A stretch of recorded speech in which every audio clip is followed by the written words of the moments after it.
कल बार बार पवन सिंह अपने इंटरव्यू में एक कलंक की बात कर रहे थे।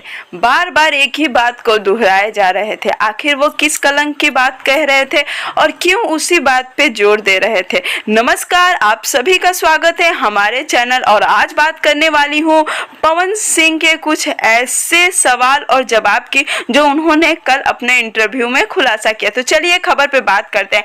आप सभी को बता दूं कि पवन सिंह का सबसे बड़ा बॉलीवुड गाना होली का आने वाला है, बबुनिया तोरे रंग में, जिसके लिए पवन सिंह काफी ज्यादा एक्साइटेड है। लेकिन इसी बीच उन्होंने अपना एक इंटरव्यू दिया और वो इंटरव्यू इस समय सोशल मीडिया पे काफी ज्यादा वायरल हो रही है। आपको बता दूं कि वह इंटरव्यू था पवन सिंह के अपने बहुत करीबी दोस्त भरत दुबे, जी हाँ, भरत दुबे के साथ, जो आप डिस्प्ले पे तस्वीर देख रहे हैं। इनका भी चैनल काफी बड़ा है, ये बड़े बड़े स्टारों के इंटरव्यू लेते हैं, तो कृपया करके इनके देसी भारत चैनल को भी सब्सक्राइब कर ले। चलिए खबर पे बात करते हैं। आप सभी को बता दूं कि पवन सिंह ने जब दुबे जी ने उनसे बार बार सवाल पूछ रहे थे कलंक के बारे में, तब पवन सिंह ने कहा कि मैं इन सब चीज़ों से दूर रहना चाहता हूं, लेकिन बार बार कलंक मेरे पीठ पे आ ही जाता है।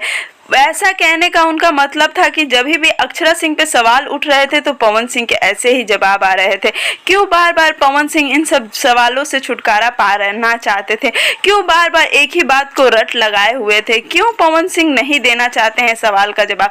मैं आपको बताती हूँ। वहाँ पे पवन सिंह ने एक बात कही कि हम लोग काम करने आए हैं, हम लोग कलाकार हैं, और जब मैं छोटा था तो अपने भैया के किताब से 10 रुपया चुराया था, और आज मैं जाकर दुबई में शूट करता हूँ, लंदन में शूट करता हूँ, तो यह मेरे लिए बहुत बड़ी बात है और मैं इन सब चीज़ों में नहीं पड़ना चाहता हूँ। भगवान ने मुझे जो दिया है वो मेरे लिए बहुत बहुत ज़्यादा है।